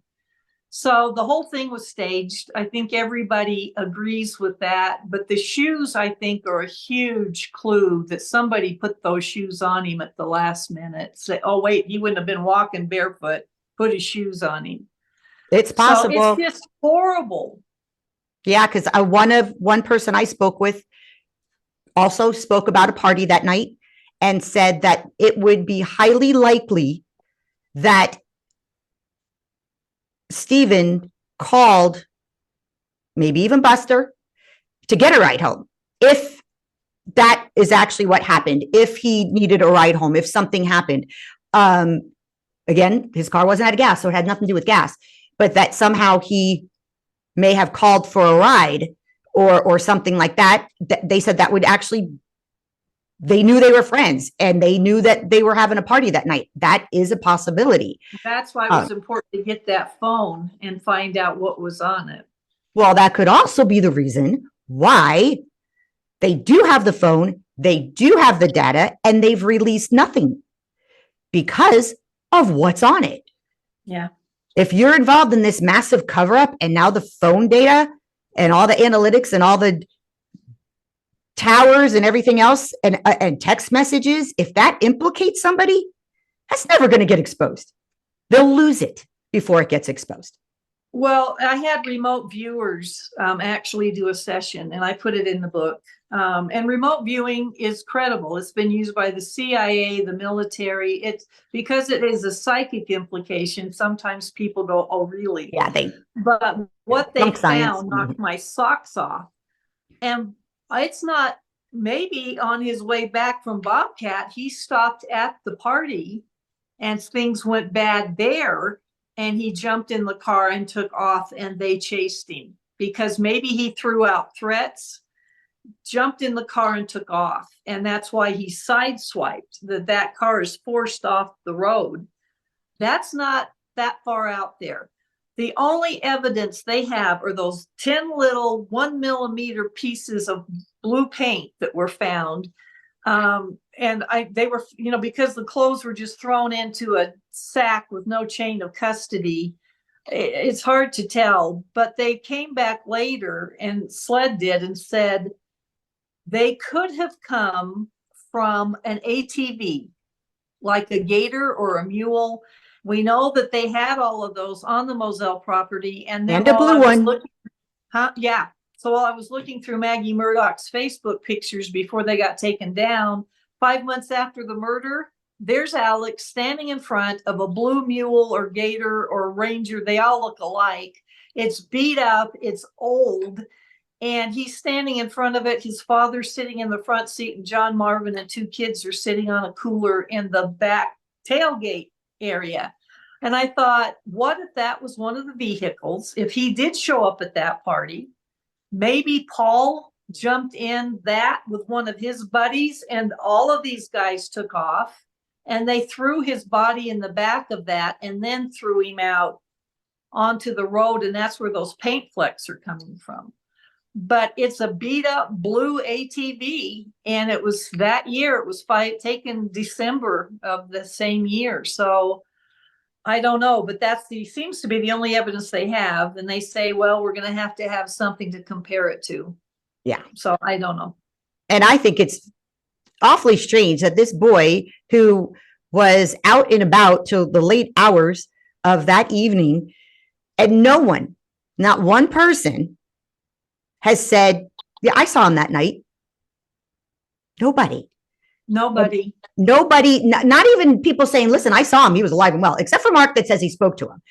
No one ever said they saw him, which makes me think the people who were with him were probably up to no good or have a very, very vested interest on being very quiet. Maybe they're the Cash Patels of the world that were involved in money laundering. That's already been exposed. I'm not saying anything new. But if that's who he was hanging out with, they're not going to admit, oh yeah, Stephen was at Bobcat Landing with me that night. No one. Yeah. It's a mystery. Not only have we never heard what happened to him, no one can even say they saw him. That's a good point. And the thing that the remote viewers told me, and they sent in pages and pages of drawings, and they had no idea who the subject was. This person reached out to me and said, do you want to try it? I don't want to know a name. I don't want to know a location. I said, I don't get how this works. And they said, not just ask 2 questions. Don't give us anything. We'll assign a number to it. My team of 4 people will do the remote viewing and send you their reports. So I was thinking of Stephen, but they didn't know that. They didn't even know what I was thinking of. It could have been a murder in a New York City apartment building of a 45-year-old woman. They sent back that they could see what looked like a southern landscape, tall pine trees, scrub brush, could be South Carolina is what one of them put. They drew a stick figure dodging through pine trees, tall trees, and one of the witnesses said that he was chased through the woods. Then they drew him laying on the road with his knees bent at the exact same angle and his arms out. They described him between 15 and 20. He was 19, correct, at the time? And then the one that blew my mind was the one, they sent these to me the end of February of this year. And so it's February 22nd, and the one said, I am looking down at a newspaper and I see the headlines. It's 2 lines and the word cracked in it, or cracking in it. 2 lines, a headline. This was February. April 4th, I believe, it was April, first week of April. SLED releases the report. I saw it on Reddit. It says SLED cracks the phone. And then the second line said, rape kit is still missing. I fell off my chair. They sent that to me almost 3 months before it appeared, 2 months before it appeared. Incredible. And I had my hair on my arms were standing up. So the other thing they sent me, and I'll finish with this, is that they saw, and this is 3 of the 4 people, and they don't sit together. They're in different states. They don't compare notes. Said he went into a building with a metal roof. He was happy and excited, like he knew who he was going to be seeing. Somebody was with him that he trusted. When they stepped into the building, or the room, that little house, could have been a trailer or a little house with a metal roof. It was dark, and somebody struck him from behind at his left. And the guy that was with him took off running. And then they drew pictures of him face down on a carpet that was wet. They say his fingers were digging into a wet carpet. You could hear water dripping somewhere. And the smell of pigs. And I'm thinking of the skinning shed that's right there on Moselle, but I'm also thinking of the little cabin that these guys all hang out at, where they was at the drug party that night. And he shows up and something goes really wrong. I don't know, because that wouldn't make sense if they chased him later, though, if he had walked in and they knocked him unconscious. But 3 of those people said they see him entering this little building with a metal roof, which the cabin at Moselle has. Yeah, the one right outside the So, front gate. Yeah, I don't know. But after she got the headlines right and drawing how he looked in the road and running through the trees and his age. And you didn't give a name. You didn't give anything. Nothing. This is just. She didn't want it. I said, I don't see how this works. How are they going to be able to tell me anything? Just trust me. And I've written 16 books. They could have come up with anything. They didn't know what I was working on. Yeah. Yeah. And for people where you're calling it remote viewing, this actually goes way, way back. It's gone through several names, but it goes back to the 70s when it was originally, I think it was in the 70s when it was originally started to be looked at as a resource for our CIA. One of the many names, and the more popular name that it went by for a little bit was, I believe it was a Stargate project. Stargate. But it was the same thing. It was using the mind to see things where people aren't. Remote viewing. You could see a scene even though you weren't in that state. Or I believe it had to do with, they were using it to try to get intel on Russia at the time. And they said Russia was using it on us. Yeah. So they were using this mental warfare that went by several different names. Back then was Stargate Project. Now they're very openly calling it remote viewing. And there's people who believe in it and there's people who don't. People who believe in mediums, people who don't, people who believe in an afterworld, people who don't. That's fine. It's neither here nor there. It's just another resource that you tapped into that I find fascinating. That's why I put it in the book. I thought there's no way that, I mean, especially that headline, there's no way that's a coincidence. And so I thought, if that's right, and the position of his body, and they're showing him dodging through trees, I put it in the book for your consideration. I thought this is just too right on. And I didn't tell them any of this. And they even mentioned South Carolina. So yeah, they mentioned one other thing, which I wish I knew.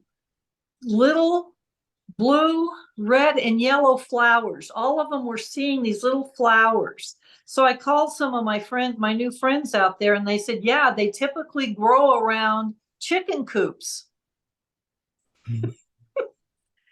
I'm going, okay, I'm done with this rabbit hole. But they mentioned the little flowers, and I thought, were those growing around the cabin or growing somewhere else? But it could have been nearby where he was killed. I don't know. But they seem to be specific to South Carolina. So it's very and that more than one of them saw the same flower. Yeah. They mentioned them.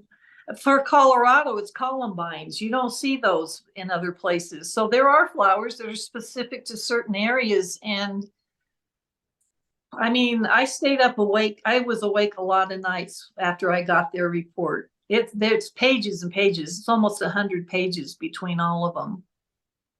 Oh, and then at the end, and the book was already almost done, they wanted to do one with me on a group thing. I said, yeah, I'd like to do that. And they went into their trance, whatever you want to call it, in front of me. It was all of them, like a Zoom meeting. And one of them goes, this guy is so angry. There's just so much anger. And he does this weird thing with his hand, and she's coming like this toward the phone. And all I could think of was Paul turning into Timmy. and what they said he did with his hand. And I've got him again. I had bumps everywhere. She goes, this is somebody, when that switch is flipped, he can't turn it off. The others around him are afraid of him. But when she did that thing with the hand, I'm just like, oh my gosh. And they still had no idea what you were even writing. No. That's what's remarkable. They didn't even know what you were working on. Well, that's what she wanted the phone call for, was to reveal to them at that moment, because they all wanted to know, did we get anything right with, and she goes, Rebecca, tell them what you're working on. The looks, and one of the women I think lives in New Zealand. I mean, they are just spread out. They just went, and two of them knew who it was, the other one didn't know who it was, and they went, oh. And you could tell it was genuine surprise, and a couple of the others go, I don't know who that is. But yeah, and then she goes, and she called one of them, and she goes, by the way, your thing about the newspaper article, go ahead, Rebecca, tell her. And I told her, and she almost looked a little scared that she got it that dead on, because it's like an oh my gosh moment, but that was genuine. So she did the big reveal while I was on the phone to them. And I totally believe in the authenticity of this. It's just all so fascinating. This case, all the cases that surround the Murdaughs, as horrific and horrendous as they are for all the families that are involved, that are dealing with loss. Yeah. It's when I say fascinating, it's not a compliment. It's just mentally so intricate, and so many details, and so many, like, the remote viewing, just all of it, trying to figure out what the heck happened is fascinating. Well, it is. And yet I feel like a voyeur sometimes. When I wrote about Pam Hupp, I had to interview one of the victim's daughters. Pam stabbed her friend 55 times to get her insurance money, and left the knife embedded in her neck. That's rage. I had to interview her daughter, who was 17 at the time. They made that poor girl walk through the crime scene the next day with her mom's blood still everywhere to say, do you see anything out of place? And she was 17. And to hear the raw emotion that's still in their voices, Brian, Gloria Satterfield's son, broke down a few times on the phone. And I couldn't believe how cruel people were. They were, because of the, they had given SLED permission to exhume Gloria's body back when the double murders happened. And now the family's having second thoughts. And he'll be out in public, and people will come up to him and say, when are they going to dig your mama up? It's horrible. And I hear he was crying. I hear the emotion in his voice. That's the hard part of what I do. It feels voyeuristic, and that I'm doing this for entertainment value. It's not for me. It's a compelling story that I have to tell. I have to dig into it 100%. And a lot of times I can be wrong, but I'm going to tell you what I found, and you can help me connect the dots. And it was scary for me. It still is a little bit. I keep waiting for a gunshot to be heard out the back door. I don't know, Shannon. For me, the big takeaway is these interviews with these families that makes these victims humanized. It is not about the murders anymore. These are real people. I love telling their stories. And for me, that's the most important part of the book. And hopefully one day they will truly know what happened to their loved one, their mother, their son, their nephew, their sister. There's a lot of loss of life in just the few people we're discussing right here. And their families are grieving, and they're still grieving. And I'm sure every day they think about it, it probably feels like it just happened. It doesn't. Yeah. The ability to handle it comes with time. Yeah. The pain lessens over time, but it's never gone. There's no closure. There's no ending. It is a hole inside of their soul that's never going to get mended. Even when the truth is finally told, but they deserve that. They deserve the truth. All of them. Well, even Gloria's case, and I put that in the book. I was really proud of the fact that when I was listening to the 911 call that Maggie made when Gloria fell, that in that 30-second pause between Maggie just had it with the dispatcher and hands the phone to Paul, I heard voices in the background. And when I went back and listened, it's Alex. And he is talking to Paul, and I can't tell what his question was, but Paul goes, "We didn't give her anything." And you hear Alex go, "Good," really emphatically. Well, what that did was give the exact timestamp of when he showed up, which was the lie that he and Maggie told about when he showed up. So it is important that you hear when he got there. Yeah, that's the Snapchat moment in that 911 call. It is. And because every other question, he never gives a solid time. I don't know. Maybe it could be before, it could have been after. I don't know. But then, those chickens over there, he's all over the place, and it's on purpose. He's really good at it, but it is 100% on purpose. He's pathological. Well, but then when you read the insurance investigators that looked into Gloria's death, and he interviewed Maggie, and Gloria went to the hospital for 3 weeks before she died after the fall. It's what Maggie said that was so odd. And she said it in 2 different interviews. She goes, I know what you're talking about. I went to see Gloria, but I was never alone. I thought, what did you need to add that for? And she did it again in a second follow-up interview. She said, I think I went 5 times, but I never was alone. I didn't go by myself. Why, if you're going to say that, why not just say Paul and I went to see her? She was our housekeeper, our friend, or I went with so-and-so. She doesn't name names. She just wants you to make sure you knew she wasn't alone in the room with that woman, because suspicious things did happen. There was no autopsy. It wasn't reported to the coroner.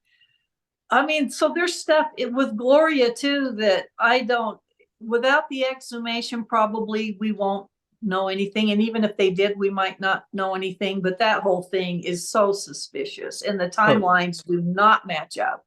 No. And it all goes back, Corey Fleming. And I'm telling you, they need to dig into him. There's allegations out there that he is the brains behind insurance scams. It's not. Everybody thinks it's Alec that was doing all these insurance scams, and then he would pull Corey in. I think Corey is the mastermind. I think he's been doing it a lot longer. And I think if the stories that I'm being told, and again, it's all alleged, nothing's being proven, he's doing it on, basically it's the perfect crime. If he's scamming illegals that have no resource and fear of coming forward for deportation, it's like the perfect victim. Yeah. They're afraid to say anything because they don't want to get deported. So they say nothing. He gives them just enough money to make them feel satisfied. It keeps the rest for himself, allegedly. I'm telling you, there's a reason why Corey Fleming gets pulled into all of these. He's no saint. And I also think he rolled over on himself so quickly and pled, well, I shouldn't say quickly. At first he didn't, but he pled guilty to the Satterfield when he had finally had to. Because if he didn't, that's going to cause people to dig. Why won't you just plead guilty? All right, fine. We're going to go for the jugular. He didn't want people digging because he's got serious skeletons, allegedly. So how do you throw off? If you go, okay, fine, I'm going to plead guilty. Guess what? People stop looking. And that's exactly what he needed to have happen. Well, yeah, but now he's taking it all back. Now he's saying, I want a new trial. I don't want any of this, because he thought that Newman gave him way too much time in prison. And I was shocked, although he could have given him even more. He could have given him 20, gave him 10 in some of the sentences. But now he's going, I'm throwing it all out. I'm not guilty anymore. I want everything new. You've got Russell trying to get a new trial. You've got Alex trying to get a new trial. This is never going to end. It's all part of the ploy, but people, gentlemen, careful what you wish for. There's skeletons that are still going to be revealed. Wouldn't you think, I mean, look at how thick this is. Wouldn't you think a 703-page book packed with photos would be enough? I'd have to write 4 more of these to keep up with what I call them the Three Stooges, which is probably rude because of the mean things they've done. But it's just it's not going to end. No. And we're still have to do with the drug running, rumors of sex trafficking. Oh, Money laundering. and Stephen Smith. And I so pray every day that the grand jury got enough to do something. This has got to, I mean, it's got to stop. It's going to take somebody being afraid to go to jail that pulls their golden ticket, just like Paul did, to say something, because no one's going to say anything if it means that they're going to have jail time, unless by saying something keeps them out of jail. People cover up for people all the time, but people don't go down alone. Eventually, someone's going to need that golden ticket. Yeah, Eric Bland said it was going to take somebody rolling over. Yeah.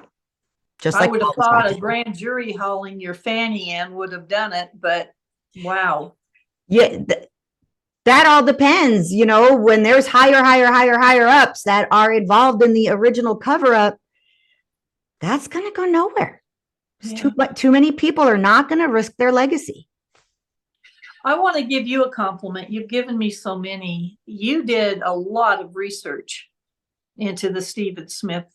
I'm sure you've done it into all of it, but when you sent me a screenshot of something and I saw that it was actually, you know, you had the Post-it notes with what it was, I could tell it was in a binder. I mean, you really have put a lot of time in on this, and you're very smart. And I think your intuition is really good. And I have appreciated sharing theories with you. Thank you. That means more than you will ever know, because you're called crazy sometimes. So I do appreciate it. And right on the other side of this wall, the flip side, is my crime scene wall and my calendar and timeline. And I look at it and I know it's staring at me. I know the answer's staring at me. I'm going to get it. But thank you. Well, I truly appreciate that. Well, you know, Suzanne Andrews with her standing for Stephen and all the good that she's done, that lady knows a lot. She was going to do the yarn and the thumbtacks, and she really impressed me. She knows a lot and shared a lot with me. And she was the reason that Sandy spoke with me. I don't know that Sandy would have. And I really appreciated that Suzanne set that up for me and vouched for me that this lady won't hurt you. You can trust her. Yeah. So yes, I love the people out there. I really miss them. Everybody's saying, come on back out during the oyster months and we'll do an oyster roast. And I said, okay. Well, if you go back, I'll go back. I've made friends out there. I never had the pleasure of meeting Miss Sandy. She unfortunately was, and I have this on good reference, that I was a crazy lady. Don't ever talk to Shannon. She's a crazy lady. I know it was done on purpose just to keep her away from me, because someone else wants to handle that side of the story. That's fine. So I never did have the opportunity to meet that, you know, Stephen's mother and just talk with her. And maybe again, we're all in this. We want to see it end. We want to see justice. And hopefully we get that. But if you ever go back, I'll go back. I'll meet you there. I'll drive right over. Let's do it. But I have to get on a boat. So we have to do that at some point. All right. Well, I'll come out to you because I love Colorado. We'll take a come boat. On out. I'll get you an elk burger. Sounds amazing. Thank you so much for your time and your enthusiasm and your knowledge. I always learn a lot when I go on these shows, because the hosts are, you know, they've done their homework, and it makes it such a great conversation. And I really admire you, and I appreciate all of your insight, Shannon. Thank you so much. Thank you, Rebecca. That I got tears. It means a great deal coming from you. Yeah. So thank you. Thank you for being my guest. Thank you for taking all of this time to just talk with me, let the viewers watch and listen. maybe they have heard something and all of a sudden the light bulb went off, and maybe this starts another ball rolling. Who knows? But it's been an incredible experience for me. I woke up today like it was Christmas morning. Couldn't wait for this interview. So I cannot thank you enough. I can't wait to read. Is it all right if I close with one thought? Absolutely. There are so many books out, more coming. I want people to understand that all of us that write these books work very hard. And I admire everyone that's put a book out there because I know how hard it is. I mean, I know how Michael DeWitt has worked so hard as a local journalist. I look forward to his book coming out. All of the books that are already out, more that are coming. I've never seen it as competition. All of us bring a different voice, different interviews, and different perspective. So I hope that all of the people that are writing reviews will take into consideration the hard work that goes into these books. And if you don't like it, I mean, I realize you're entitled to a 1-star review, but also step back and realize these authors have a right to their opinion. They've done the work and they're allowed. So hats off to all of you guys out there that wrote books and do podcasts and have done the deep dive into this, because it is still going. I don't think enough of us have scuba suits and snorkel gear enough to deep dive enough for this thing. Okay. But same to you. Thank you for your podcast and your forum to keep people educated on this, Shannon. Thank you, and you are very welcome.